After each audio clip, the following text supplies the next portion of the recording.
So that was from which midterm? Because I think summer of 26. No, spring. Maybe spring. That's, oh, so like not your midterm from tomorrow? Right, okay. Right. We're not working on it. If you want to give it out, that'd be great. But You won't notice, we swear. We can definitely look at that problem. Let's come back to it. Let's keep building a list. Chloe? Can you quickly go over arrow pushing? Yes. Anything in specific? Any problems in specific? No, just whatever you can think of. Okay. Rowan? MO theory. MO theory. Anything in specific? Like the predicting of the orbitals with like the pi. Okay. Elvira?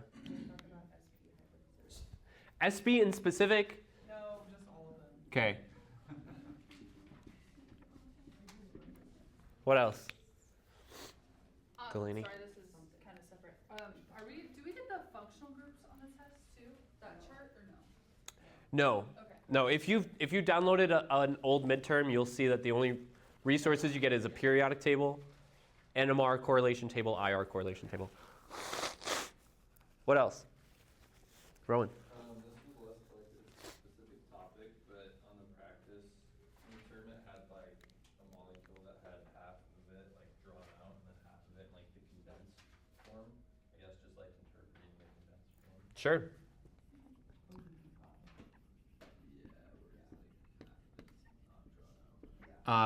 And that was from the spring 26. Yeah. Okay.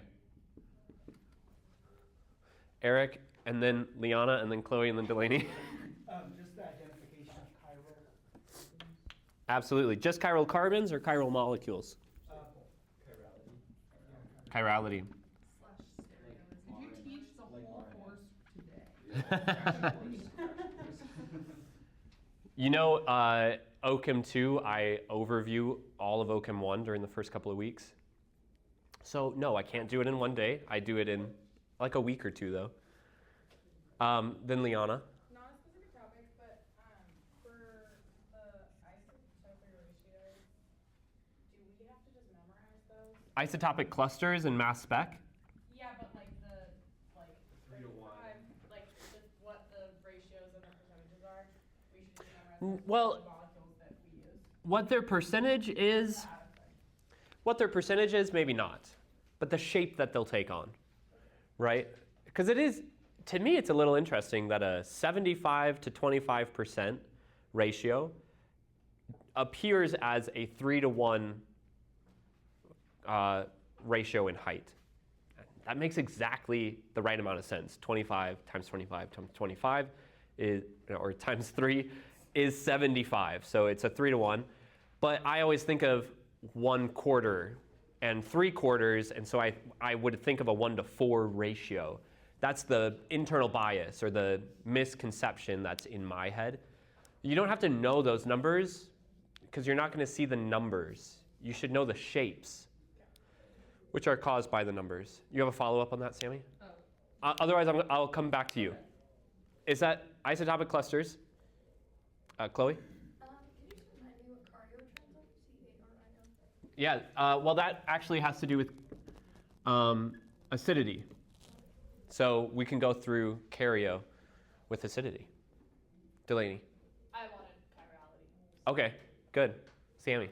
Could you do like chair conformations and highest and lowest stability, mainly like if you give the name of something, how you would like draw that? Great.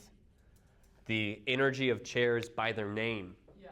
Okay, Can you also do chair flips? and chair flips. Do we have to do chair flips? I thought you said before. You will not have to draw them, but you may need to be able to do them in your head. What if I gave you a question like, combining all of this, which of the following compounds has the highest energy chair conformation? Okay, but then we would. And then I give 4 different names, like cis-1,2 dimethyl, cis-1,3 dimethyl, cis-1,4 diterbutyl, you know, and you have to be able to think about what chair conformations are possible and what groups are the highest. All of that could be embedded in just one simple question. So you will not have to draw a chair. I think I've given bonus questions before for drawing chairs. But you do not lose or earn any points by not being able to draw a chair. I gave up on it. I gave up on trying to interpret chair drawings. They're just tough. Anyways, who's next? Andrew. Can you go over like conformational isomers and all the different forms of molecules we take? Isomerism. Absolutely. Any more? Are we including mass spec with the isotopic cluster? Yeah, we can just do mass spec in general when we do isotopic clusters, if that's what you want. Because I know Elvira wanted that as well. And Chloe, you said you wanted IR and NMR?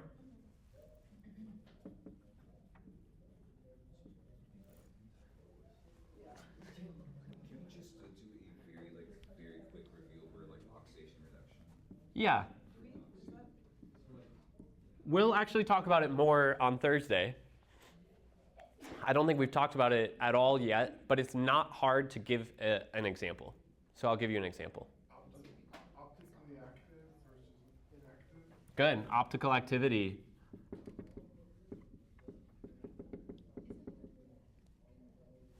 That's a Y. What else?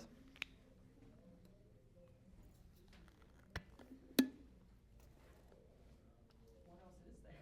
I know. Nomenclature, absolute configuration, bond line assumptions, yeah. We might talk about geometry with the hybridization. You talk about Lewis spaces with acidity? Well, Lewis bases have nothing to do with acidity because a Lewis base doesn't have to bond to a hydrogen. But we can talk about Lewis bases. Maybe we talk about Lewis versus Bronsted or Lowry or both. Sammy? Are there going to be Fisher diagrams? Can't say that there won't be. Can't say that they're very common in my exams. The question would be, what about it, right? I think I gave you guys a worksheet once where I had you name a compound by its Fisher projection.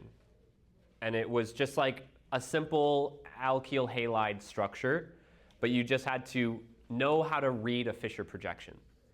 I don't lean into Fisher projection very much. Okay.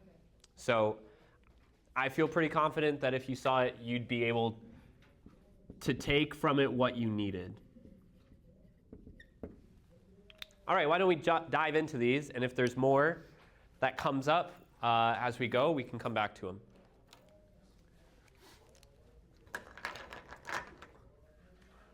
Woo. I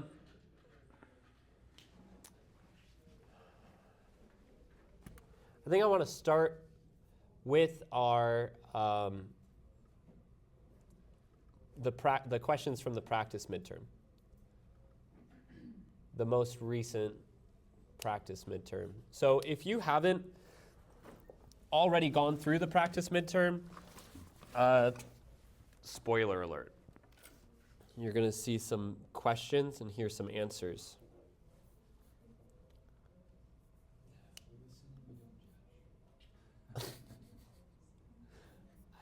I don't know what that's in regard to, but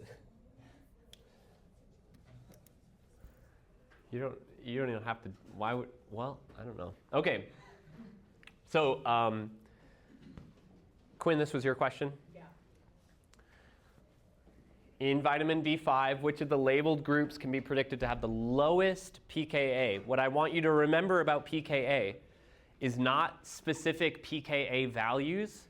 I do lean into that a little bit more in OCHEM 2, but I want you to understand how the pKa value changes with acidity.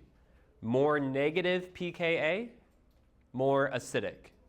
More positive pKa, less acidic. So our question is, which of the following groups is the most acidic? This is where we can use Cario. Chloe, you asked about Cario. Do you remember what the letters stand for?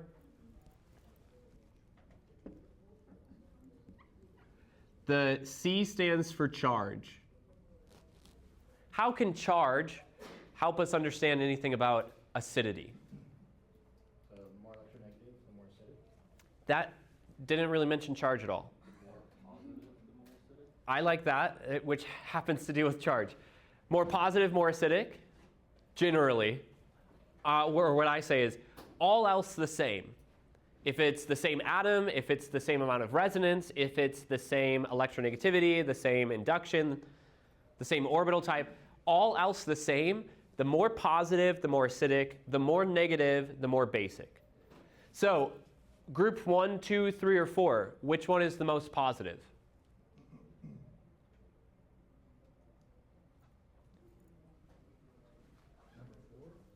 Why is 4 the most positive group?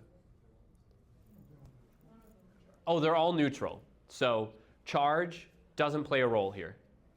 Okay, then A stands for atom, but there are two things to consider here. Are you comparing atoms by row, or are you comparing atoms by family?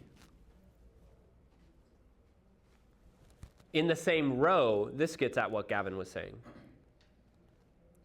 In the same row, more electronegative is more acidic. Exactly. Group 1, 2, and 4 all have oxygen as the acidic atom. Group 3 has nitrogen as the acidic atom. I'm not comparing by family at all, because there's no sulfur here, there's no phosphorus, there's no halides. I'm comparing oxygen versus nitrogen. Is that obvious? We're talking about acidity, right? So we're looking at the ability to donate a hydrogen.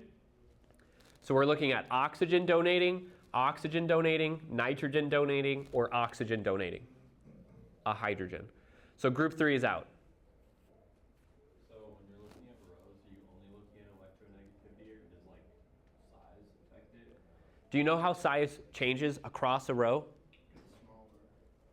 Yeah, atomic radius decreases. So then like down it increases. Correct. So as you add more valence shells or larger valence shells, the atom increases in size, because the size of an atom is determined by its electron shell. Has nothing to do with the nucleus. Well, not nothing to do with it, because in a row, you get a more effective nuclear charge. So more protons in the nucleus means the electrons are pulled in more tightly, which shrinks it. So within a row, it's not by size. Acidity increases by electronegativity. Inside a family, it's not by electronegativity. Acidity increases with size. Two opposite trends depending on which way you're looking. I guess I'm kind of confused with family. So HF versus HI. Hydrofluoric acid, hydroiodic acid, those are acids in the same family. HF is the smallest, but the most electronegative. HI is the largest and the least electronegative, and the most acidic in the family, HI. HI has a pKa around -9. HF has a pKa around +3, I think. I don't have them memorized. HF, despite being the most electronegative, is the least acidic in its family.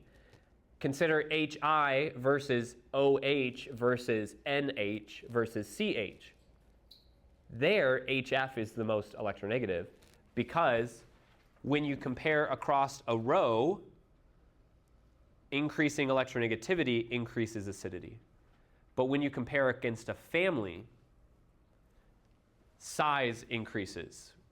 Acidity increases with increasing size. You have a follow-up on that, Patrick? I was just going to also ask if like with the COOH also like factor into it. It does. So the R, what does the R stand for? Resonance. What is resonance? Yeah. So where the whole bond, twisting the bond goes. I gave 2 words to define resonance back in the day. And it depends on whether you look at resonance from a molecular orbital theory perspective or a valence bond theory perspective. Resonance is the delocalization, meaning electrons are not in one place of electrons, or the movement of electrons, meaning it looks like they were here and then they move over here. Valence bond theory makes it look like they move, but MO theory says they didn't move at all. They just weren't in one place. And to have resonance, there are 2 systems. There's a 2-atom system and a 3-atom system.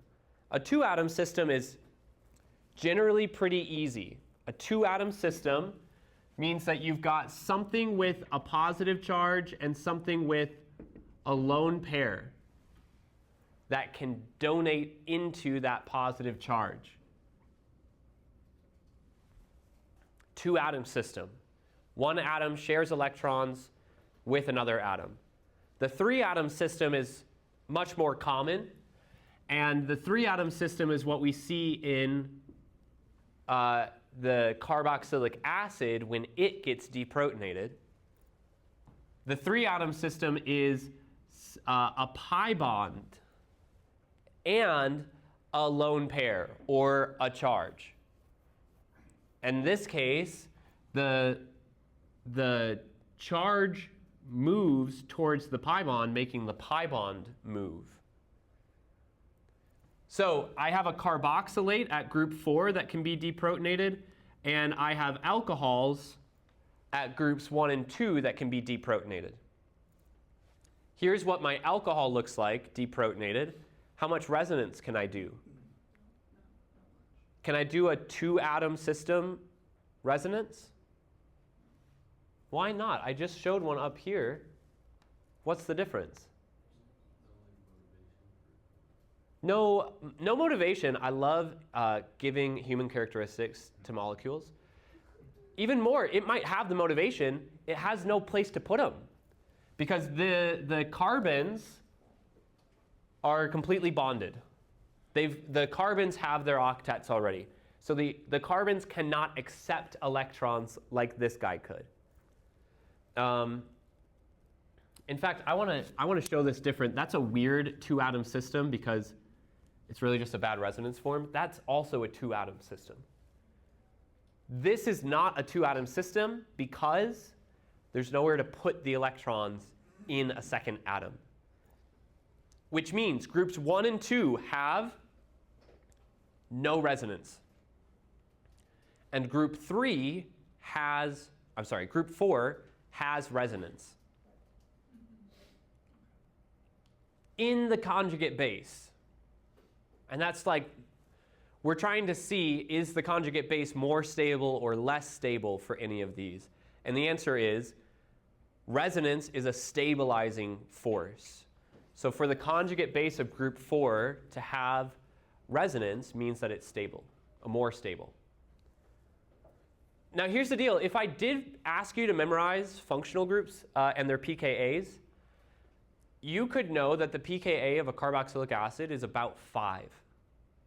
And the pKa of an alcohol is about 15. More negative pKa, more acidic. So pKa of 5 is more acidic. Or how about the fact that we don't call it an alcoholic acid, we call it an alcohol? How about the fact that we don't call it an alcoholic carbonyl, we call it a carboxylic acid? The fact that we call it an acid is generally a good indicator that it is acidic. Okay, so resonance is what answered it for us. They have the same charge, they have the same atom, but one of those groups has more resonance. The other, for you, Chloe, the other parts of this are induction. Now, induction is a push-pull of electrons. So if we look at, for instance, groups 1 and group 2, do you see how group 1 has less carbon density above it, and group 2 has more carbon density above it.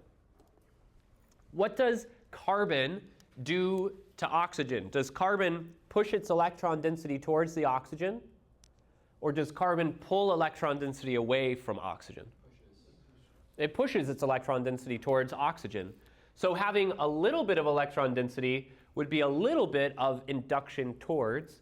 Having more electron density is going to be more of a push towards, which means this conjugate base is having a hard time with all the electron density around it.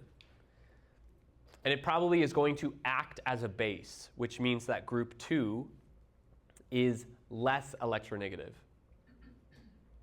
Group 1 has less electron, did I say electron? Sorry, less acidic.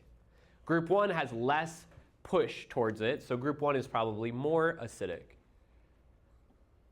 But then induction also goes the other way, where electronegative groups nearby pull electron density, and that would make something more acidic if electron density is being pulled away from them. Induction is both a push and a pull. You have to consider all of those. To be honest, the fact that the carbonyl is nearby means that this is a challenging one to predict. They have like competing factors, yeah? This oxygen both gets more induction towards and away, so they might have very similar pKa's. And what does O stand for?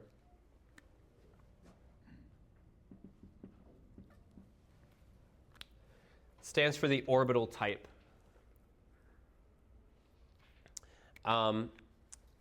This generally shows up with carbons, and we're actually going to talk about it in the context of carbons in the second half of our semester. But I want you to imagine a lone pair that's held on a carbon. I didn't like how that looked.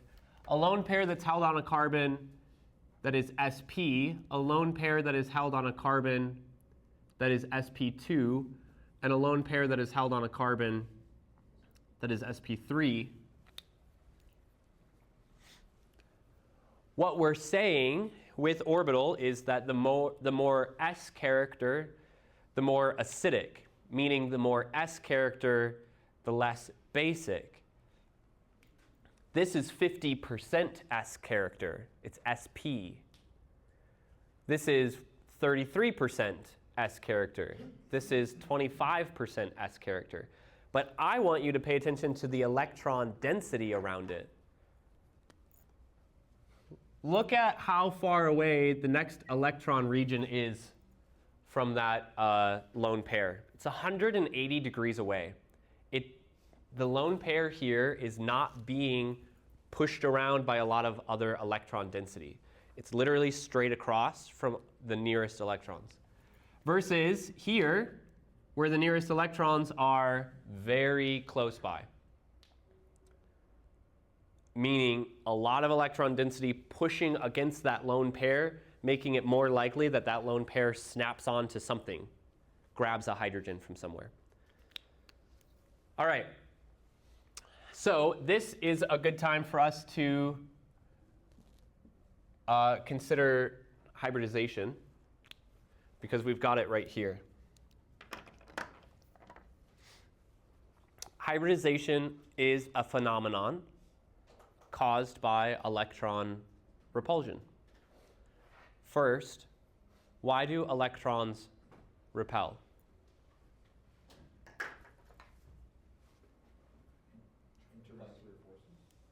Intermolecular, I'm not sure that you even need molecules for electrons to repel. Just Like forces, like charges. They repel each other. Think of magnets. You can't get like ends of the magnet close to each other. I've got my magnets if you want to prove it. So hybridization helps electrons decrease their repulsion. It maximizes the distance between electron pairs. If electrons repel, why do electrons pair? Shouldn't they repel? Electrons are spinning charges, and spinning charges create magnetic fields. So electrons are basically little magnets, and those little magnets like to snap into place with each other. So electrons pair because they're magnets, but electrons repel because they have like charges. So they want to repel with as little strain as possible. So depending on the types of orbitals, depending on the types of bonds, the orbitals will take on different shapes. The orbitals possible have to come from the math that is allowed. So Schrödinger famously did this. Schrödinger wrote an equation that solved for the wave function of an electron, and then they predicted what that electron's nature would look like as it went into higher and higher energy levels. And they came up with saying for carbon specifically, its electrons would orient themselves its valence electrons would orient itself in a 2s and 2p subshells. And the s orbital is a sphere, and the p orbitals are all the same energy as each other, but they can orient themselves in different directions in space. But this is just math. This is not understanding how an atom takes shape in reality. So starting with these limitations, these boundaries, atoms can then take the math that defines those equations and reconstitute it. It'd be like taking all the concrete outside and making new sidewalks that you want, but you're limited with how much concrete has already been made. So in the case of a central atom having 2 electron regions, it will take 2 of those orbitals, always the lowest energy, plus 1 of the p's. And it will change their nature so that it's a little bit of both. One points in one direction towards group 1, and the other equivalence of it points in the other direction. These orbitals are not s orbitals anymore. They're not p orbitals either. They are the result of 50% of the s character and 50% of the p character combining. So these orbitals, both of them, are called sp orbitals. And the other 2 orbitals, the px, the py, those remain unchanged, but you can see that it gets really messy trying to show all of them overlapped at the nucleus. But what we've allowed for is that carbon to orient 2 groups 180 degrees from each other and minimize electron repulsion. An sp atom has a linear geometry, and a linear geometric center has sp hybridization. And that's why it's 50-50, and the sp2 would be the 33% because it's 2 characteristics of p and 1 s. Exactly. I also want to point out, when you take just one p orbital and hybridize it with an orbital that is completely spherical, you become constrained to the geometry of the orientation of the p orbital that you've used. So px means sp will lie along the x-axis. Linear. You've taken one orientation, you get out one orientation. If you take 2 orientations, sp2, now you create a plane, but you also have 3 groups that want to spread out as far away from each other as possible. Because remember, this is all about electron repulsion.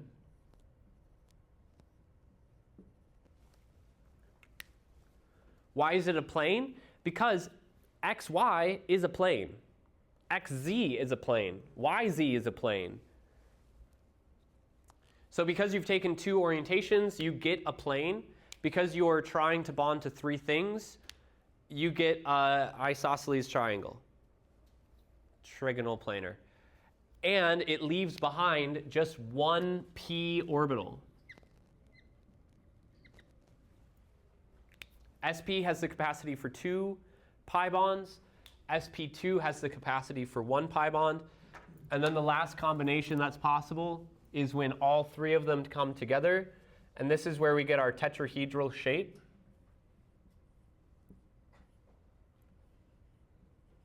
And I believe we talked about how challenging it can be to draw the sp3 hybridized orbitals in the tetrahedral geometry.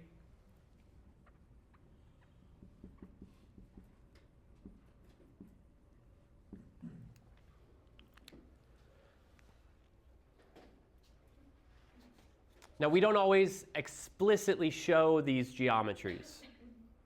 So how can you figure out whether you're looking at something that is sp2 and trigonal planar, or whether you're looking at something that is sp3 and tetrahedral?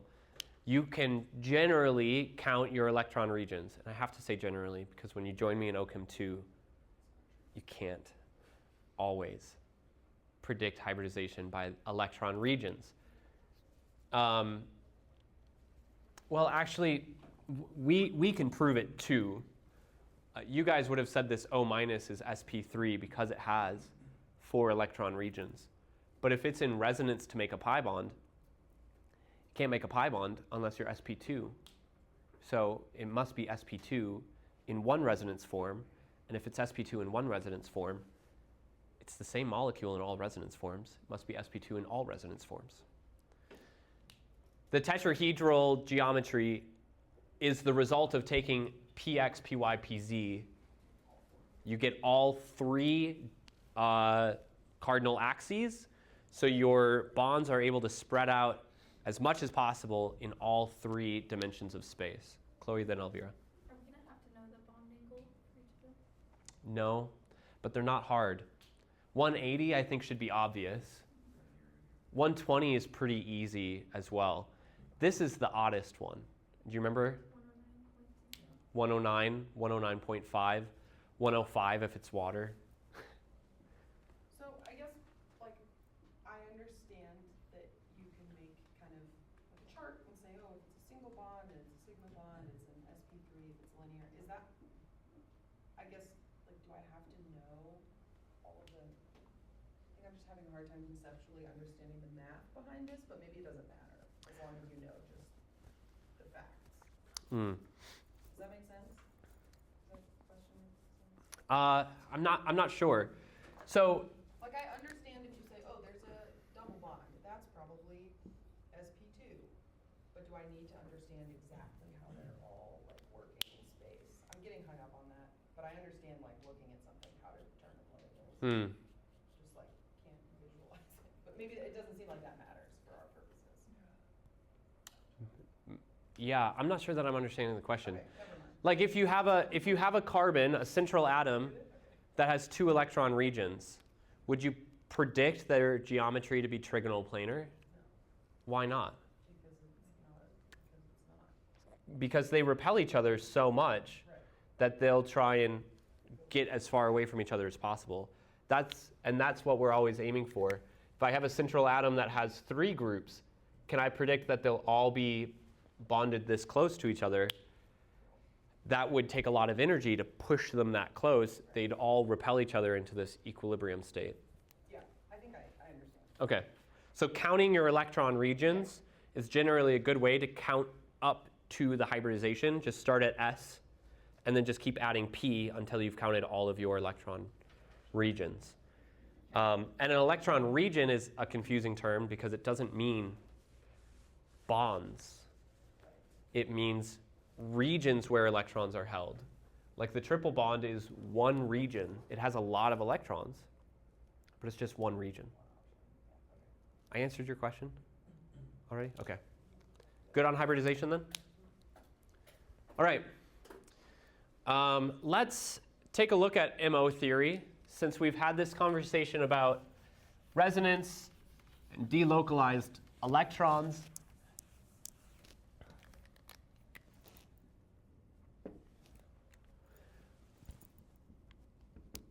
And let's take a small molecule.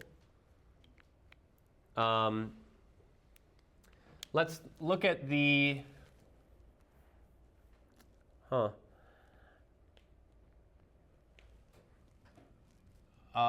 let's do a carbocation, a carbon cation.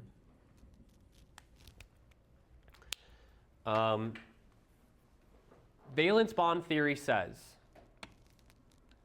a bond forms because two orbitals overlapped. So on the right-hand side, there must be two sets of orbitals overlapping to give these two bonds. What types of bonds exist in this double bond?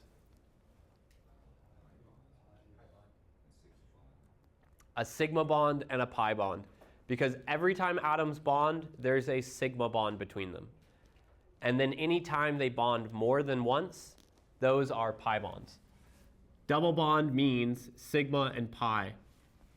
What orbitals are overlapping to give the sigma bond? S and P are not overlapping here to give this bond.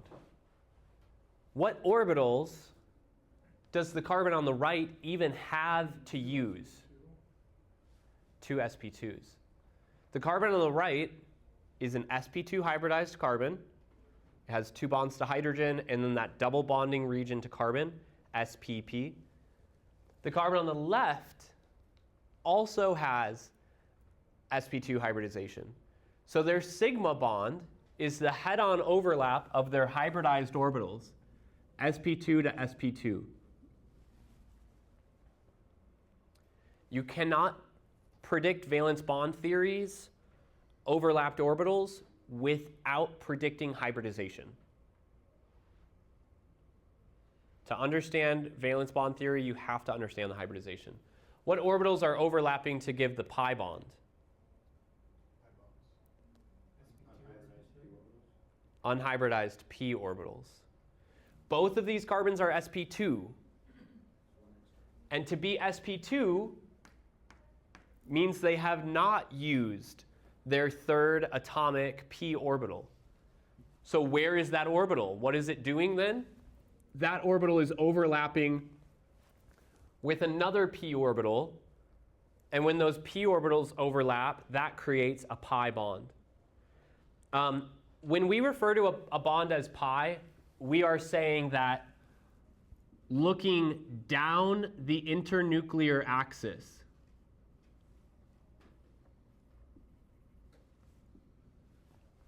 looks like a p orbital. Pi, p, is an alliteration. They start with the same letter on purpose. If you look down that bond, it looks like a p orbital. Now we said that these also have the overlap of sp2 orbitals as well. There's their sigma bond. Do you know what it looks like if I look down that orbital? It looks like an s orbital. It does have a little dot in there because of these little nodes, but it's basically just a sphere. You look down that orbital overlap, it looks like an s orbital. If it looks like an s orbital, it's a sigma bond. S is for sigma. If it looks like a p orbital, it makes a pi bond. P is for pi. Did I say that wrong? If it looks like a p orbital, it's a pi bond. Okay. Real quick, this only has a sigma bond. What orbitals are overlapping to give the sigma bond on the left? sp2 and sp2. Because this carbon with a positive charge only has 3 electron regions. And so it is empty. And the 3 electron regions want to spread themselves out. Okay, this is valence bond theory. It says that the bonds here are created by these hybridized and unhybridized orbitals overlapping. MO theory says something different. MO theory says that the sigma bond, and let's just look at this sigma bond.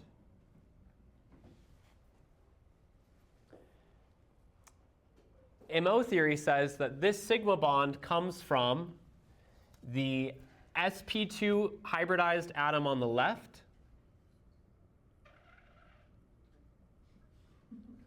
the sp2 hybridized atom on the right, and the fact that when they do overlap,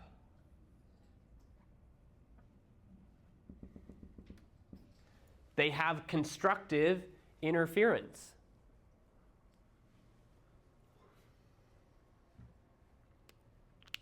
The whole point of hybridization was that taking two orbitals means I can constructively add the parts of the equation that are in the same direction and destructively add the parts of the equation that are in opposite directions. So why would that apply to hybridizing orbitals? If I can overlap these, I can change their math. Why would that apply to hybridizing but not apply to bond formation? It does. It does apply to bond formation. Valence bond theory says these orbitals are overlapping. MO theory says when those overlap, they have two possibilities. They overlap constructively or they overlap destructively.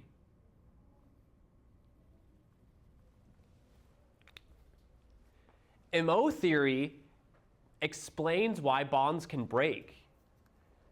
There's a way for electrons to be organized that is more destabilized than the atoms would be on their own. I can break a bond by putting electrons into an anti-bonding orbital, something that doesn't stabilize and hold them together, but something that destabilizes and drives them apart. So these are their own orbitals. In the same way that sp2 is its own orbital. It's no longer s or p. It's something new entirely. This is not the overlap of sp2 and sp2. It's something else entirely. So what do we call these? This new orbital, rather than being called s or p or sp2, this new orbital is called sigma. It's named for the type of bond that it facilitates. And if it facilitates the breaking of a bond, sigma star. This is referred to as a bonding orbital.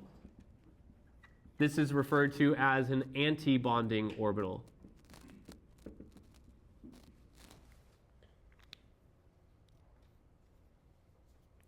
And the shape, the coloring of it all tells you everything you need. Completely in phase, bonding. Completely out of phase, looking like opposites of each other, anti-bonding.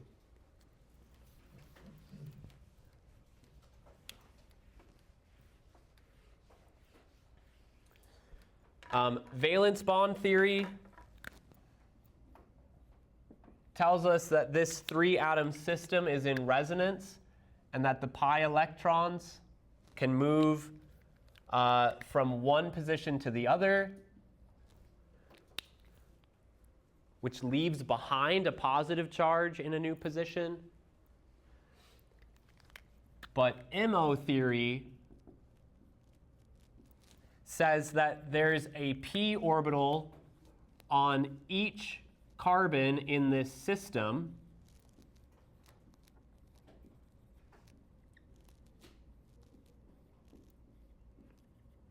And MO theory says that positive charge was always on both of the carbons the whole time, and the pi electrons were across all three carbons the whole time.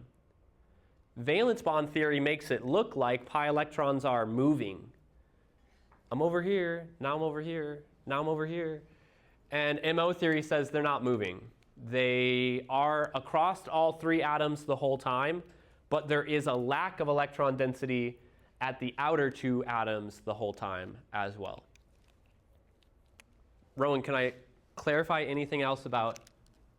I think I just struggle really bad with this, to be honest.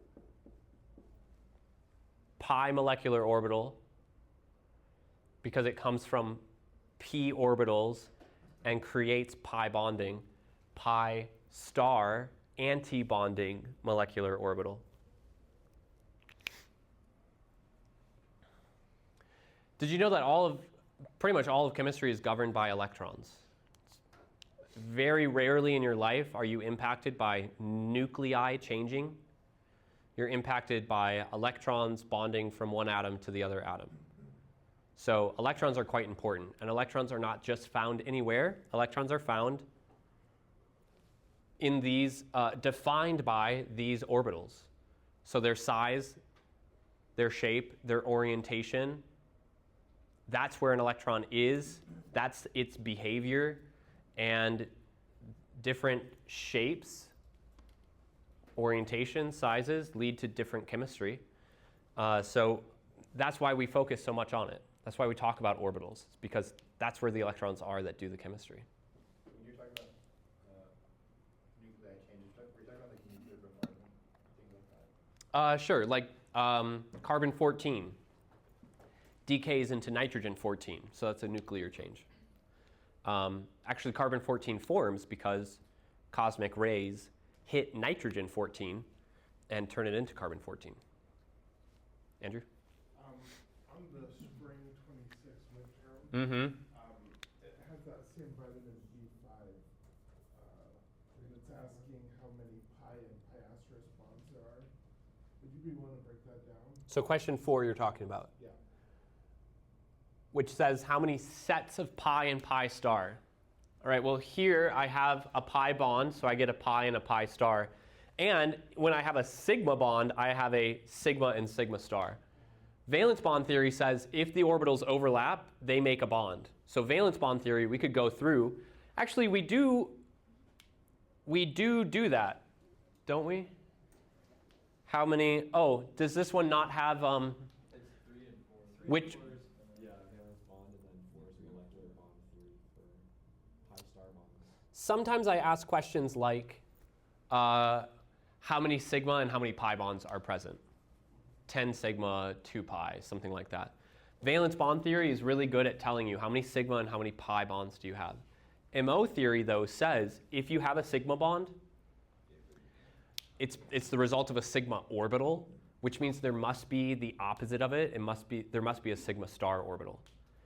And remember, orbitals aren't physical things. Electrons are physical things, more or less, depending on who you ask. And orbitals are just the math that describe the electrons. So if I have electrons that can be described as a sigma bonding, there must be math that describes those electrons as sigma star anti-bonding. Because if they are bonding now, I have to be able to get them to be not bonding at some point. If I have a bond, I must be able to break it. So if there's a reason that the bond exists, there's a reason that the bond can break. And that's what we're saying. So vitamin B5 has 2 carbonyls, 2 CO double bonds, which means each of them has a pi orbital and a pi star orbital. So there's 2 sets of pi and pi star, 1 at each pi bond. It's just a really wordy way of saying how many pi bonds you have. It's a really wordy way of saying how many pi bonds are there. But I want you to, when you read it, I want you to think about what is the shape of pi and pi star. For those CO bonds, the pi molecular orbital just looks like 2 p orbitals in phase with each other, and the pi star looks like 2 p orbitals out of phase with each other. This grounds them and keeps them bonded. This breaks them and breaks their bonding. Can I clarify anything else? Keep going. Okay. I have just one quick question about the organization of your notes. The diagram that you have on that right-hand side with the pi, yeah. Okay, Yep, yep, sorry. No, that's okay. I just didn't want to cram it all on the left side. Thank you. All right. While we're on that, let's look at the condensed forms. And is that here? Where was that question? Oh, Andrew, was this your question? No, you covered my question. It was question 4 that you went over. Yeah. Okay. So Who asked the question about the condensed forms? Rowan, was that your question? The condensed forms of B5? This is what you're talking about at the top, right? Okay, truth be told, the reason that I condensed them was because I didn't have the space to fit both molecules next to each other if they were fully shown out. So I needed to save some space. But also because there wasn't anything else in that region that changed anything necessary. Plus, you already saw a version of it fully extended. So I've told you guys all semester, I want you to be comfortable with all different ways of abbreviating molecules or displaying molecules. What exactly was your question about on this one? I guess, like, for example, with the counting the chiral carbons, if it was drawn out, I could do it, but if I didn't have that previous picture right there, I don't know that I would draw it. So you might not have extended it. Yeah. Well, I don't think that we need to extend it to even tell if there's any chiral carbons in here. Because the only chiral carbon is on the drawn out one. Is a CH2 a chiral carbon? Can't be, because there's 2 hydrogens. So both of these CH2s are achiral. And then a CO2H is something you guys have been learning how to draw since Unit 1. And we know that that's an sp2, not an aldehyde. An sp2 carbon, carboxylic acid. And sp2 carbons are not chiral carbons either. So there's nothing in the abbreviated chunk that is chiral. Do you really feel like it would be hard, though, Rowan, to expand it based on how it's drawn? I guess not. I guess just like. You just might not have thought to expand it. It's like if there was something on the exam, I guess that wasn't like the carboxylic acid, and I didn't already have an expanded form. Do you have the ability to translate it and expand it? That was one of the Unit 1 test questions, Part B. Gave you a condensed form and asked you to draw it in bond line structure. I feel like I can, I'm just not confident. Just got to practice then. Just got to practice. I would say practice both directions. Go through some of the other exams. Take a molecule and see if you can condense it. I guess, it wasn't really a question, that got me because then on question 18, I was only looking at the drawn out. For some reason, I was only looking at the drawn out form. So 18 being mass spec. Yeah, so I picked B because I was like, oh, well, it's about half of what's up there, but that I didn't include the condensed part at all. So this one wants a molecular ion. Yeah. And we know that the molecular ion is the whole thing. We know that the molecular ion is a radical cation. Here's a cation, here's a cation, here's a cation. No radicals. This is the only radical cation. I was, to be honest, I was okay. I didn't feel like that was tricky to have given you a condensed form up above and then an expanded form below. It should have been fine. Challenging, maybe not stupid. Although, do you guys see how this looks trigonal planar? Still got that like 120 bend, but it wouldn't be because it's an sp carbon. It's only got 2 electron groups. It should actually be linear. So that was actually me trying to give you a leg up on not drawing your attention to C because it would look different. It would look funny. Shall we talk about mass spec while we're on this? Yeah. Okay. Question 17. We can talk about 17 as well. 17 is a challenge. That is a tough I was one. gonna ask about that. The cation is the only thing that's detector. So mass spec often is reporting signals with units of mass per charge And that charge is almost always +1. In any cases where the charge is not +1, we won't talk about it. But you take an advanced spectroscopy course, you can talk more about having a charge of more than +1. So I would say there's two important things to know here. There's molecular ions, which are radical cations. If it does not have both, it cannot be a molecular ion.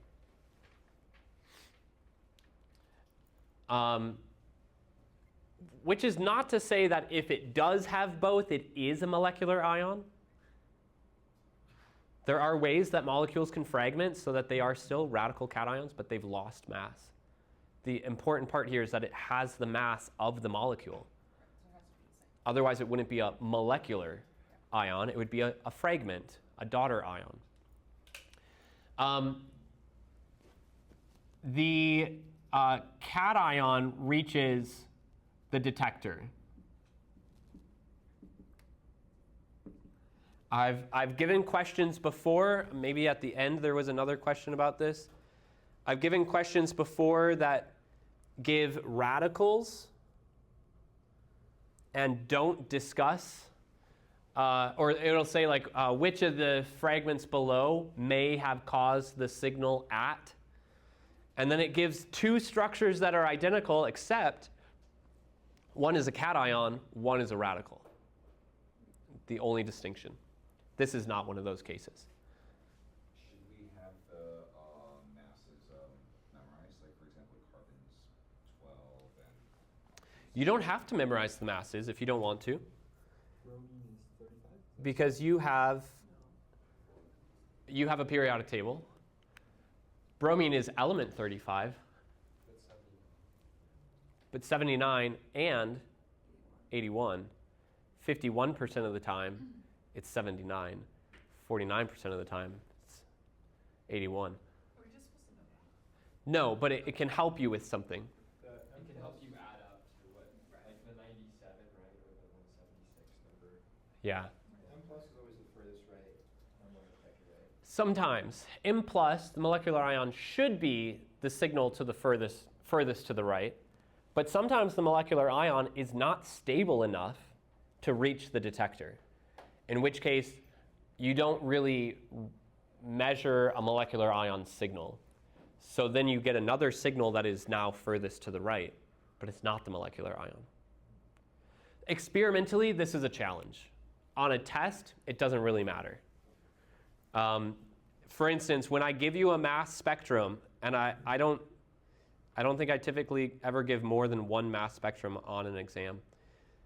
When I give a mass spectrum, I'll label signals that are relevant.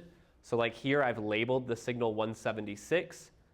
Would you have looked at that and said that's a signal? No. Right. So it's a bit of a judgment call as well. Now look at that signal and notice how it looks like this. If I zoom in on it even more, there are two little guys there, two mass units apart from each other and approximately the same height. That is evidence of the one-to-one isotopic cluster. Quinn, was this your question? Or was it Liana's? No. Isotopic clusters? This happens because of the isotopic ratios within bromine 79 and bromine 51. 81. But you don't need to know that bromine 79 is 51 versus 50 versus 49. It's just useful to know that bromine shows up as a one-to-one cluster. And chlorine shows up as a 3-to-1 cluster. So just like being able to recognize that is better than memorizing numbers and numbers. Yeah. But you can figure it out from the periodic table. If you're ever like, oh, was it chlorine that was 3-to-1 or bromine was 3-to-1? You can look at the periodic table and you might be able to rationalize it. So bromine sits really close to 80. Its average atomic mass sits really close to 80. And that might be a good evidence for you that it's like halfway in between two numbers. whereas chlorine's average atomic mass sits a lot closer to chlorine. Sits a lot closer to 35. You can tell it's an aspen tree by the way. Meaning 35 must make up a larger amount of the isotope than whatever isotope is present. So chlorine 35 is present 3 times as often as chlorine 37. That might just be I'm sure you could convince yourself of anything when you look at the periodic table and you're trying to find a trend, but that might be enough of a reminder for you. Okay, good on mass spec then? Elvira, do you feel good on mass spec? Yeah, as good as I could. I don't know why it's so complicated in my brain, but it's fine. Okay, it's usually not hard. Well, actually, let's look at question 30. Listen, when I ask about is it a molecular ion or which one is not a molecular ion, all you need to know is what a molecular ion is. I'll put that on my sheet. Keep studying it. Give an example. Yeah, give an example of a molecular ion on your sheet. I got this one right. So This one is saying which produces the structure at 97, and there's multiple ways to solve this. If the structure that makes the signal at 97 has a bromine, then there will be an equal height signal at 99. Right. That's super useful. If there's a 1-to-1 cluster, then the fragment has bromine in it. Does this have a 1-to-1 cluster at 97? No. It's got stuff around it, but it's definitely not a 1-to-1 cluster. So my fragment should not have bromine. Wait.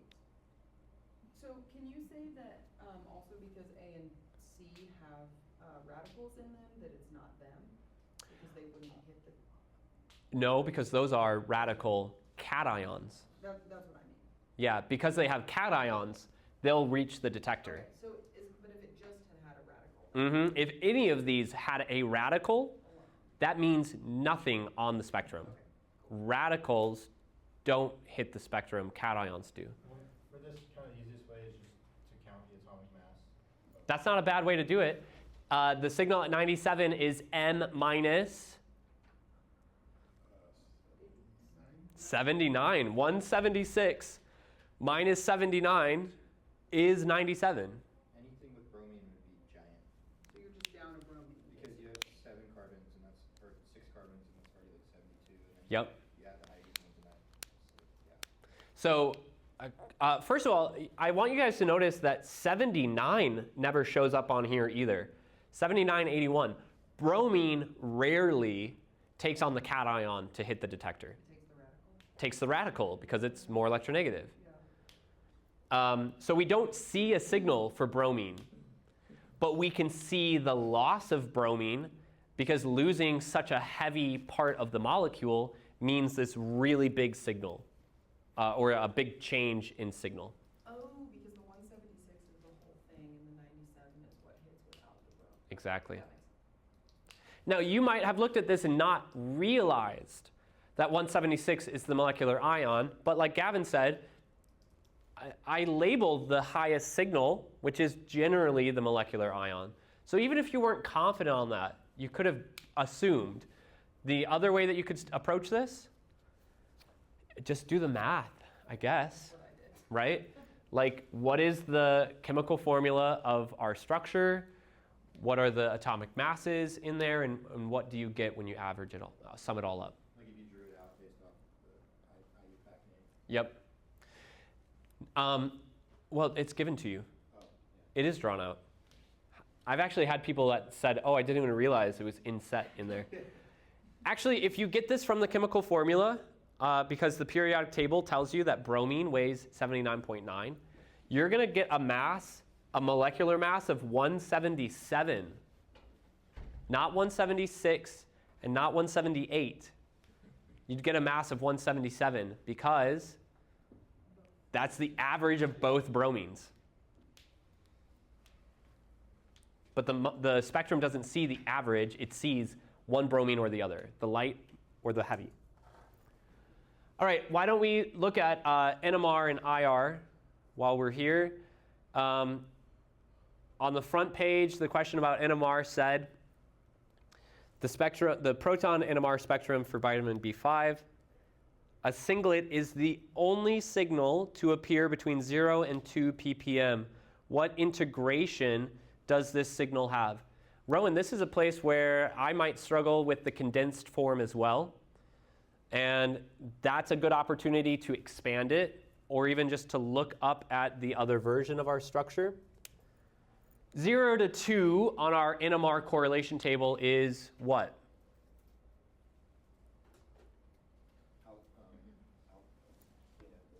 Alkane.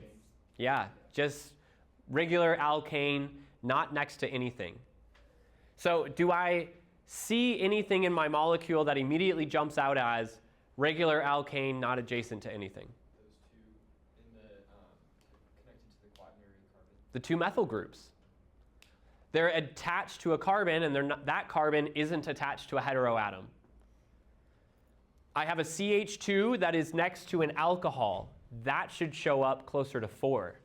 I have a CH that is next to an alcohol and a carbonyl. That should show up closer to 5.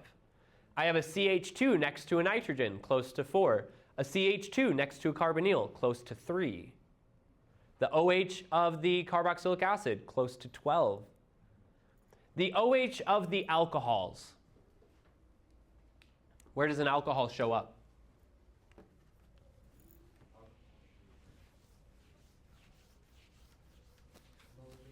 Did you say it was like 4, between 4 to 6? 0.5 to 5. It is a weird range, and that's not as far left as most people think it is. Michael earlier was thinking the alcohol OH shows up a lot further left. I will say it is generally further left, 3, 4, 5 ppm, but depending on the solvent and depending on the concentration, the hydrogen bonding can change the effective magnetic field. So there is a way to interpret this question and say, maybe my two alcohols are showing up in the 0 to 2 range, because it is a possibility, but my two methyl groups are absolutely in the type of range that I'd expect to be 0 and 2. They're not next to a functional group. They're next to just another alkane carbon. Is that 6H? Mm-hmm. Because there's 6 hydrogens that are of the same type. Exactly. All 6 of those hydrogens are the same From the 2 methyl groups? and they have no neighbors.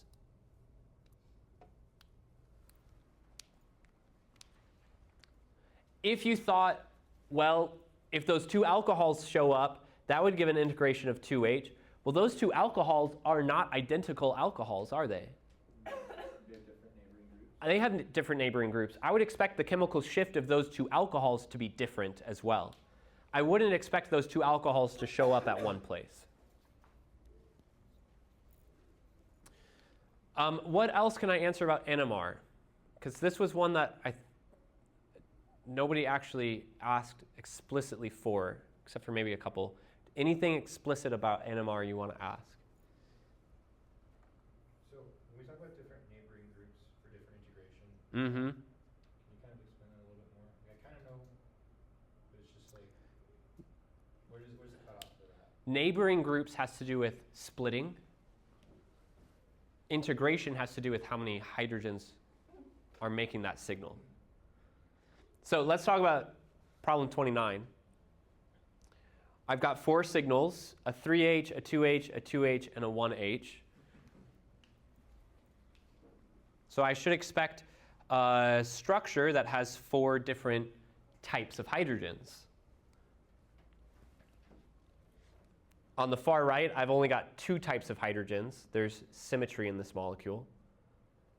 Answer C has 1, 2, 3 types of hydrogens, if you count all of the aromatics the same. B has 1, 2, 3. I still haven't hit 4 different types. And A has 1, 2, 3, 4.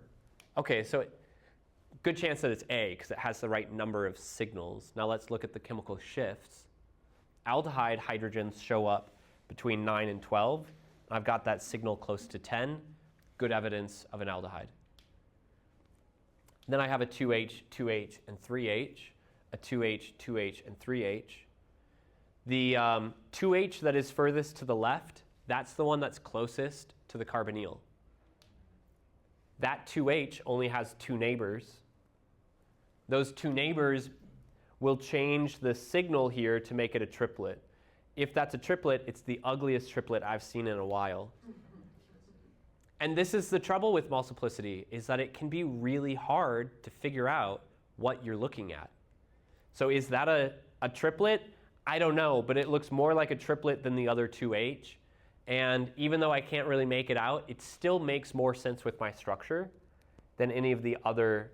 It makes more sense for that structure A than any of the others. This other 2H has 2 neighbors on one side, 3 neighbors on the other, 5 neighbors. That should be 6 peaks. Well, that's a lot of peaks, could be. And my 3H has 2 neighbors. So that should make my signal appear like a triplet. And that actually does look a bit like a triplet. If the carbonyl group wasn't there, it would be like integrated as 4H, right? 'Cause If it was butane, if the molecule was butane, yeah, you'd have 2 signals. it's 6H and 2H. You'd have a triplet and you'd have a quartet, 4H and 6H. Although if the computer didn't know, the computer would just simplify that to 3H and 2H. Okay, but because there's a carbonyl group, we separate the 2 H's. Because the 2H groups are different from each other. One 2H is closer to the carbonyl. The other CH2 is further from the carbonyl.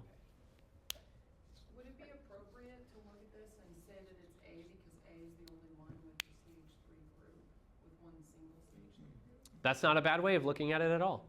A is the only structure that has a single CH3, and that means that it lines up with the single CH3 that I see. Gavin first, and then Chloe. If it has 2 CH3s, would there just be 2 peaks? It depends. Are the CH3s different from each other, or are they identical? Well, so they're identical. If they were in this one, they'd be identical, right? Compound B has 2 identical CH3s. That would give one signal integrating to 6H. And then on the previous vitamin B5, Yep. those 2 OHs, they were similar hydrogens but different.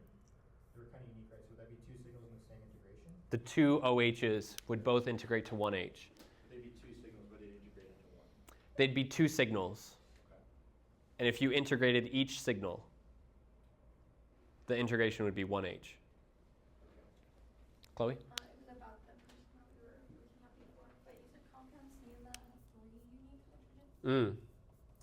Compound C has more than 3 because the aromatic hydrogens are 1, 2, 3. Yeah, I thought that you said it had 3 and I was. But a lot of these aromatic hydrogens all overlap. Their signals all overlap.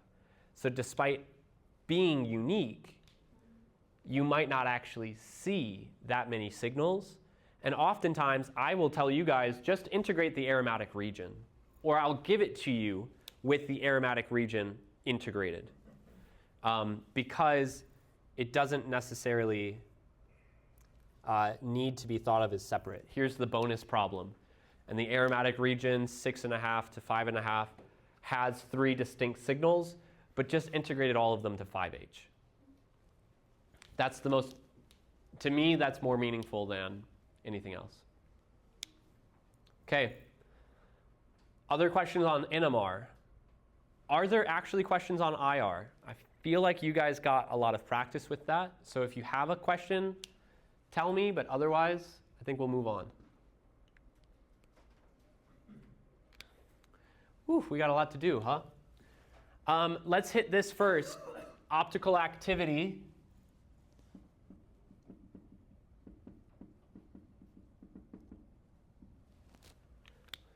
Means that if I introduce plain polarized light, a compound will rotate that plane polarized light. So remember, it's like if I throw a frisbee to my friend and it rotates, then it is a windy day. If I throw a frisbee at my friend and it doesn't rotate, it is not a windy day. So we could call that Frisbee active or Frisbee inactive. The optical activity, though, is a result of chirality.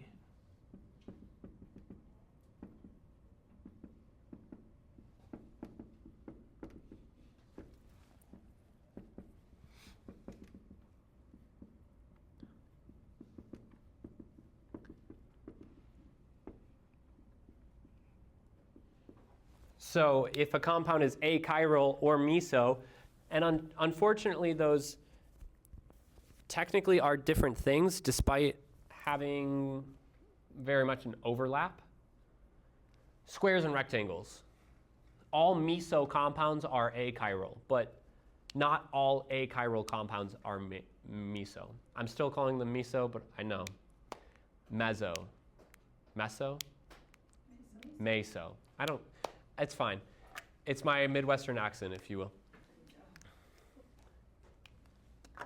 Was that all the review you needed on it, Andrew? Yeah, so a meso is a compound with two symmetrical chiral carbons, Good. and it is not optically active. It is inactive, optically inactive. Optically inactive. It's achiral. Exactly. Plane of symmetry in this molecule means that it is optically inactive. Plane of symmetry in this molecule means that it is optically inactive, despite the fact that it doesn't look like it has a plane of symmetry in this conformation. Thank you. So you have to be able to identify whether it's meso or not in any conformation. You have to be able to rotate it through conformations to prove that it's meso. What are other ways that you could prove a structure is meso, that its two chiral centers are symmetric? You could see whether the chirality is symmetric. Remember that R and S are symmetry of each other, are symmetric to each other. So if my chiral carbons are one R and one S, that's symmetric. But if both are R, not symmetric. If both are S, not symmetric. So absolute configuration, priority 1, 2, 3. How did I know that was 2 and 3? Because 2 is the larger group. It's hard to say larger Or I guess like there's more attached. because it's not about mass for the group as a whole. It's about mass at the first point of difference, the first unique change. And on this side, it's a secondary carbon versus a primary carbon. Carbons weigh the same. But beyond the secondary carbon is another carbon. Beyond the primary carbon is only hydrogens. So group 2 is priority 2 not because of its weight, but just because there's another carbon. All right, well that is an an R configuration. And on the right, I have group 1, group 2 stays the same, group 3 stays the same. That is an S configuration. Great. 2R, 3S is symmetric. That's not 2, 3. 2R, 4S is symmetric to each other. So we should be able to prove that this also is RS. Priority 1, 2 is the carbon bonded to bromine. That looks R. The other way that I take this, though, it looks like it goes R.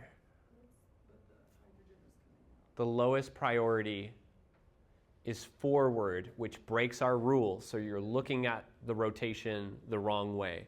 It looks like it's R, but you broke the rule. So it's actually S. We confirmed that it's meso because the chiral carbons are symmetric to each other. R is symmetric to S.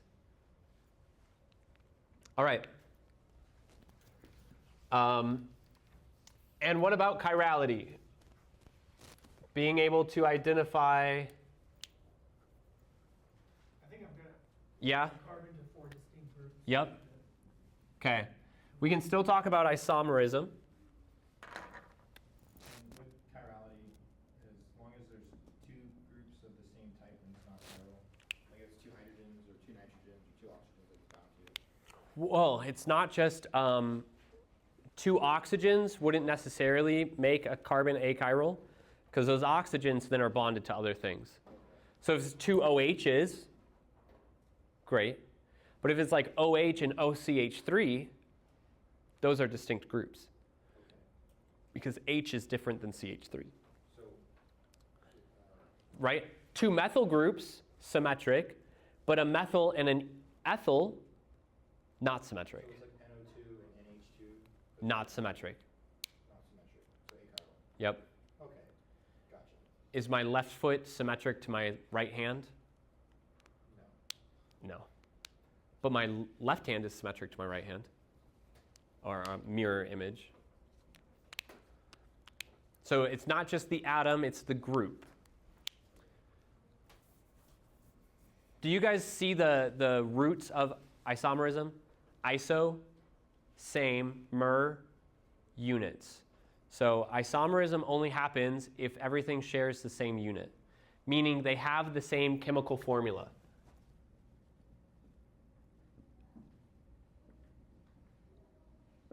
If they have the same chemical formula, they may be constitutional isomers, which I refer to as structural isomers.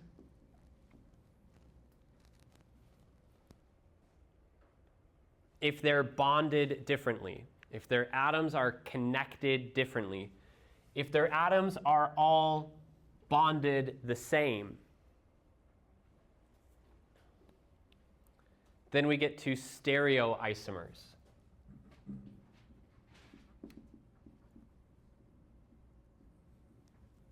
By the way, there are a lot of different flowcharts like this on the internet.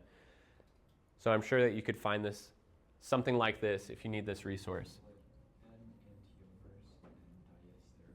Right. We started by talking about cis-trans, cis 1,2 cyclohexanediol versus trans 1,2 cyclohexanediol, something like that. Then we talked about diastereomers and enantiomers.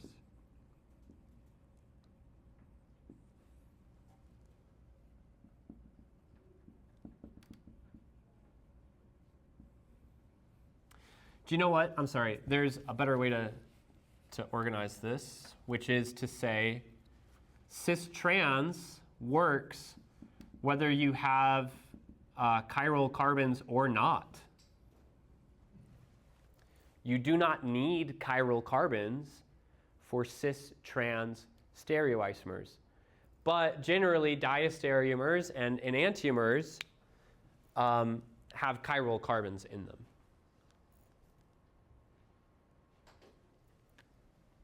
Is that enough of a review on isomerism?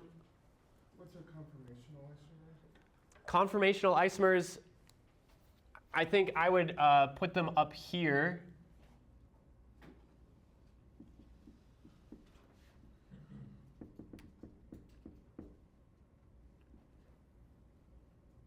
Conformational isomers are not connected differently. Conformational isomers do not have a difference in their absolute configurations. Conformational isomers are the same molecule, exactly the same molecule, just in a different conformation. Like looking at water upside down and right side up. Yeah. Looking at you sitting versus looking at you standing. Same exact person, but in a different conformation. So identical molecules, different orientation. That's all. Follow-ups on isomerism? I'm going to skip over oxidation reduction. We'll talk about it on Thursday. I'm going to skip over Fisher projections. It's not going to be something that challenges you on the exam. If you see it, it'll be as simple as name this compound. Yeah, which, by the way, is this compound. Arrow pushing. I have two rules that I like to give for arrow pushing. when a bond breaks,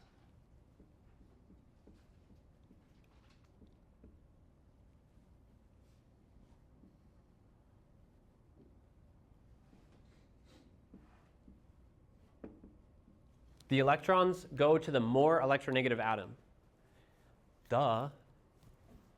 That atom is pulling on electrons more strongly. So if the electrons are going to go somewhere, they're going to go with that atom. When a bond forms, this is the one that is less intuitive. The electrons come from the more electronegative atoms.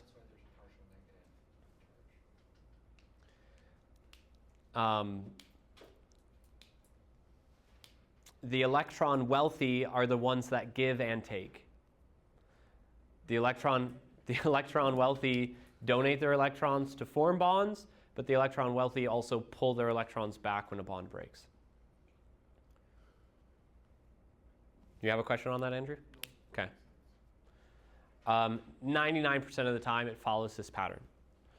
There are like more specific examples.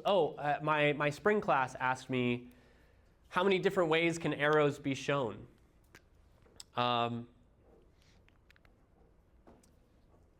Sometimes arrows show just a bond breaking. Sometimes arrows show just a bond forming. Sometimes one arrow, shows a bond breaking and a bond forming. So let's take a look at what that looks like. Just breaking. This is tert-butyl bromide. If I start at the electrons and bring them to the more electronegative atom, bromine, I then get a Br minus and a positive charge on my carbon. That's an electron arrow showing just breaking. Sometimes arrows show just forming. I'll take, I think we looked at this example where diethyl ether makes a bond with borane.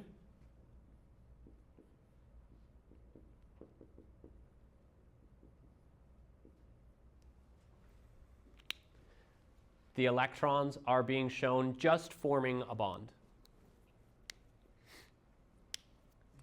But sometimes an arrow shows a bond both forming and breaking. Let me simplify that a little bit more. Like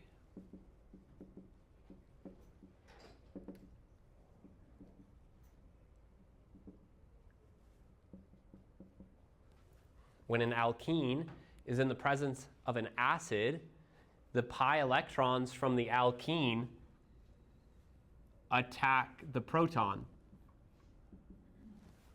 This arrow is showing the carbon-carbon bond breaking.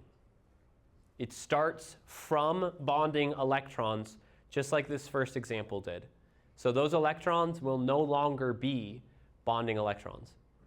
It's also pointing at a new atom, just like this arrow did when we had just a bond forming. So this arrow is communicating two things. Bonding electrons will stop bonding, and electrons will start bonding.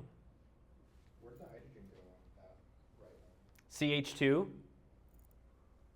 CH3. Oh, okay. The assumptions of bond lines still hold true. It bonded to it. CH2 versus CH becomes CH3 versus CH.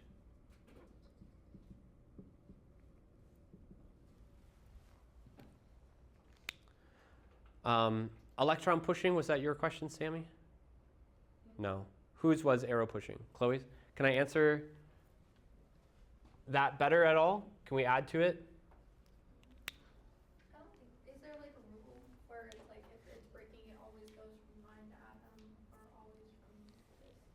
Not necessarily. Sometimes it goes from bond to atom. Sometimes it goes from bond to a different atom.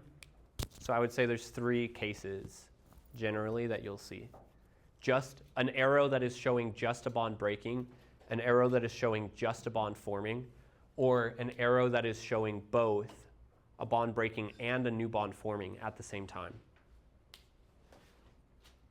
All right, I know I'm pretty much at time, but if you guys want to stick around for me to answer these last 2 questions, I'll try to do them quickly. If you can't stick around, try to catch the end of the recording.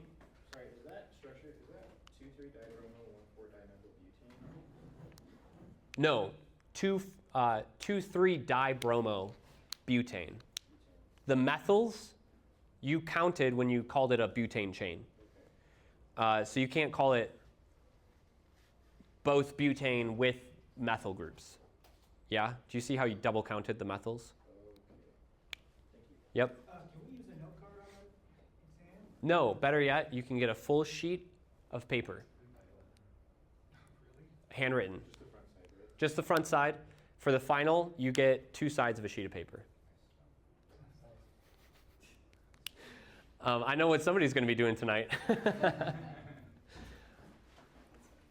With Lewis acids and bases and Bronsted-Lowry acids and bases, I want you guys to think of this as squares and rectangles again.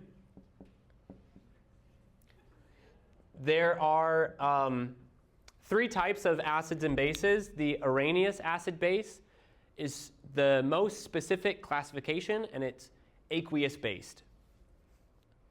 If you have something that produces hydroxide or something that produces hydronium, it's an Arrhenius acid or base.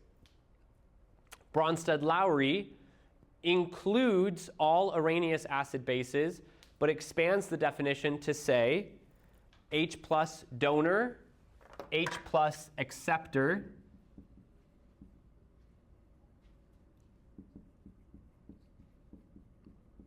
so it doesn't need to involve hydroxide or hydronium, it just needs to involve the transfer of a hydrogen.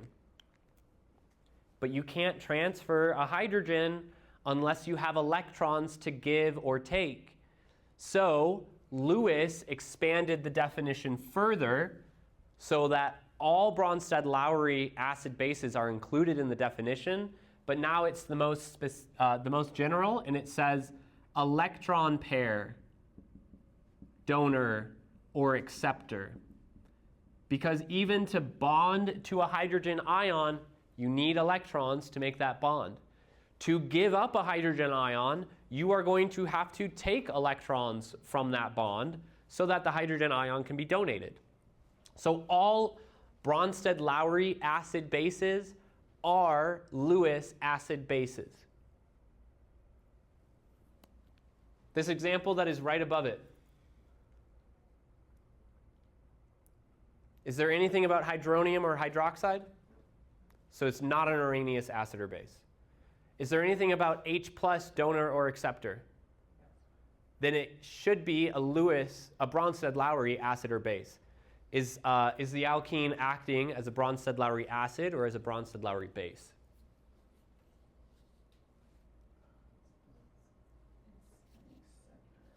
It's accepting H plus. It's one of the 2. Acid donates. Base accepts. So this is a base. Well, and we could think of that because acids, they protonate. That's why they donate a hydrogen. Exactly. Causes the acidity. Acids protonate other things by giving up their proton. Right. So if you add an acid, it increases the protonation of the solution that it's added into. Yep.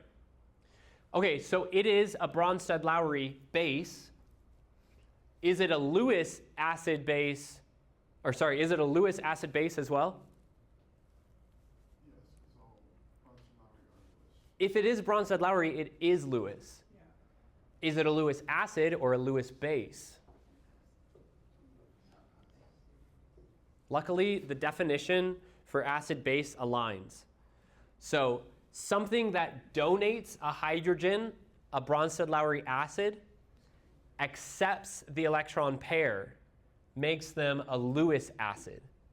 So electron pair acceptor is the hydrogen ion donor. The hydrogen ion acceptor is the electron pair donor. So the alkene is acting as both Bronsted-Lowry acid and Lewis. No. The alkene is acting as both Bronsted-Lowry base and the Lewis base. What about diethyl ether over here? Bronsted-Lowry acid or base?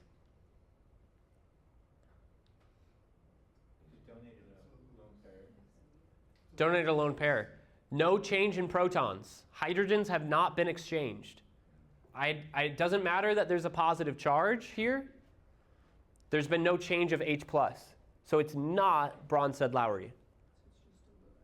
Is the oxygen a Lewis acid or a Lewis base? A Lewis base. It's donating electrons, which makes borane the Lewis acid. Unfortunately, we don't really have conjugate acid base with Lewis. We do have conjugate acid base with Bronsted-Lowry. A base becomes a conjugate acid. An acid becomes a conjugate base. Wait, so the Lewis donor is the base? Correct. Flips of- Yep, Lewis base. It does flip, but it's actually just flipping your perspective. It's donating electrons, not the hydrogen. That's the difference, right? Yes. Your perspective is flipping from electron donation to hydrogen donation. Because the Borane. the borane is an acceptor. Correct. Lewis acid. That makes it, but if it was a, yeah, okay. The electron donation, does that create bond formation? Is that what that's doing? Say that one more time. Is the electron donation, is that creating bond formation? Yep. Exactly. So this guy up here, this alkane was a base in both definitions. By accepting the hydrogen ion, it had to donate a lone pair of electrons. Sorry, not a lone pair. It had to donate a pair of electrons. By donating its pair of electrons to a hydrogen ion, it was both a Lewis base, electron pair donor, and a Bronsted-Lowry base, hydrogen ion acceptor. So a base is a base is a base. So Lewis acid accepts electrons. Yep. Good review? Then our last topic was on chair conformations and the energy of those chairs. And talking about those chairs by their name versus their energy. I think what I wanted to do for this example was give a couple of names so that you had to figure out how to draw them, and then have you figure out which name has the highest energy chair conformation. So should we do something like that? Or should we just look at something a little bit quicker and faster? Well, okay, why don't we start with this? Which chair conformation, or is there one chair conformation that is the highest energy? Are the two chair conformations equal? Is one higher than the other? Does higher energy relate to stability? Yes, they're inverses. Okay, so Higher energy is lowest. less stable. So wouldn't it be the same side if they're on the same side? Or would it be symmetrical? Depends. It depends. Are the two groups 1,2 cis, 1,2 trans, 1,3 cis, 1,3 trans, 1,4 cis, 1,4 trans? Those all mean that you have different combinations of chair conformations. So if we drew out chairs to try and understand what are the possibilities here, well, they're 1, 3 to each other, and I'm going to go counterclockwise. So here's 1 up axial, because it's an up group, 2, 3 down equatorial because it's a down group on an up carbon.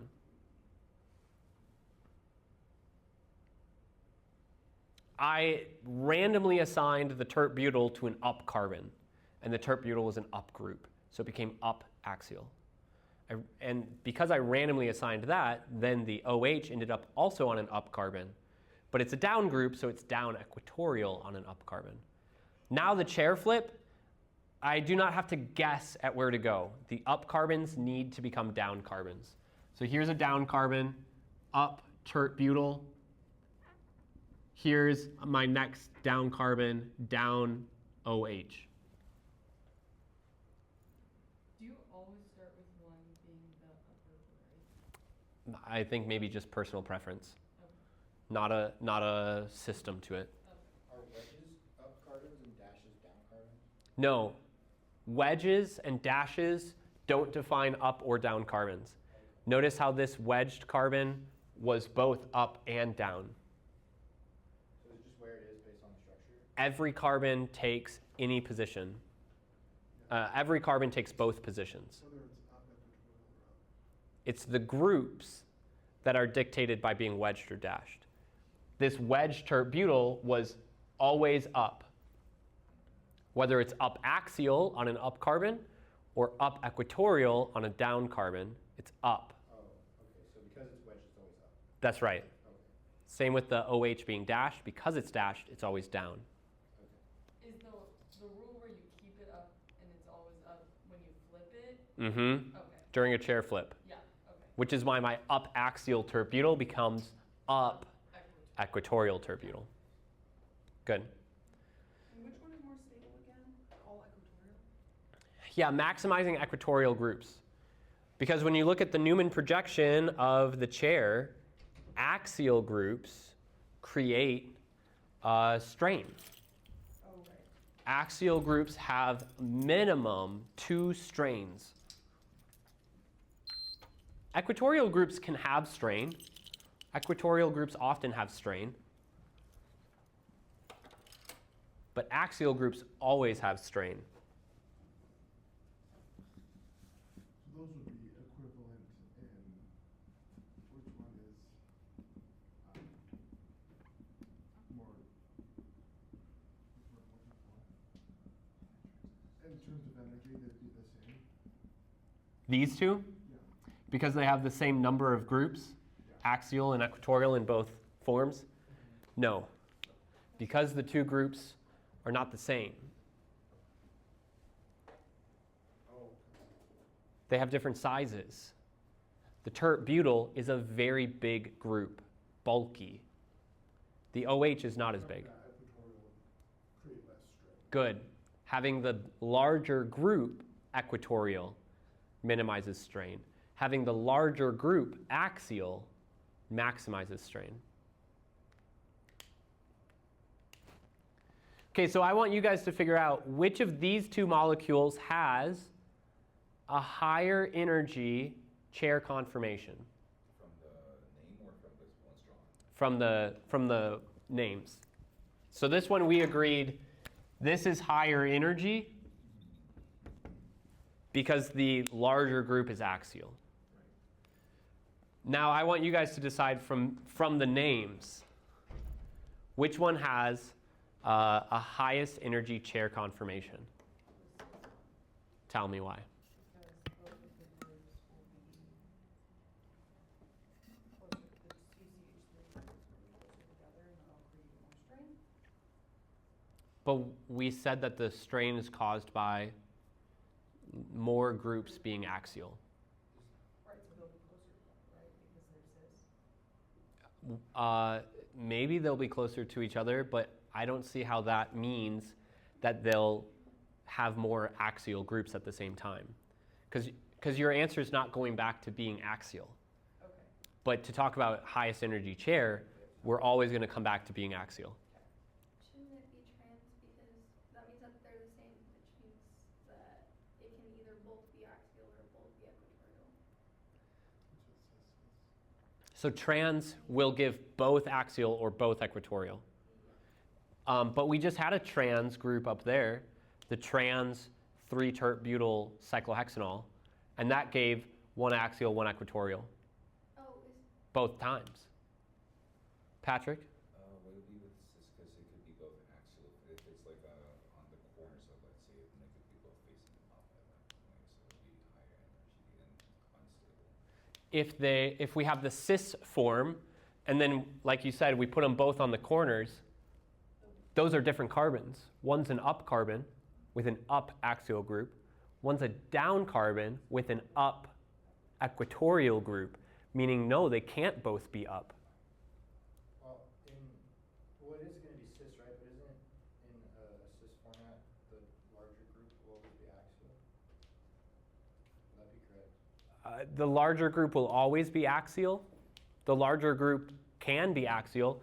Look at here, the tert-butyl is larger, and in one case it's axial, and in one case it's equatorial.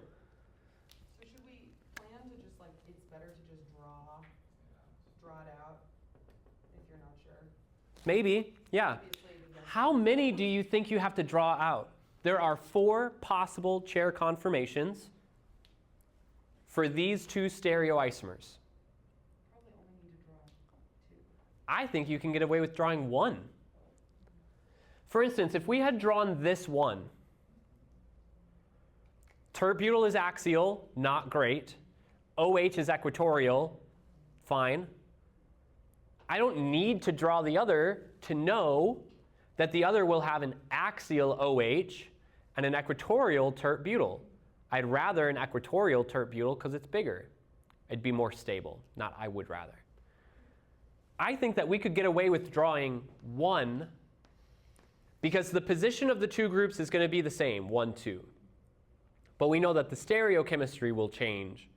So if I draw 1 chair, I should already be able to predict whether it is the highest energy or the lowest energy of the 2 possible for that stereoisomer.